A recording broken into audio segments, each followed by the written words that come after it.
Welcome back. I'm your host, Aaron Dykes, on the InfoWars Nightly News. Now, we talked before about the escalating police state, and unfortunately, there's just more and more evidence of it. As we go into that, I want to remind you in our daily quote of the words of John Fitzgerald Kennedy, and that is that those who make peaceful revolution impossible will make violent revolution inevitable.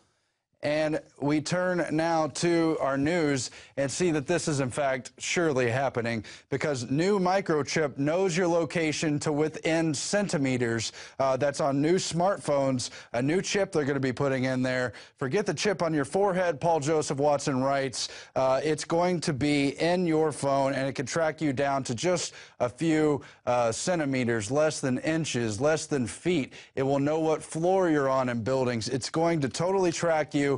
And just remember, all these cell phone companies already got caught secretly tracking the logs.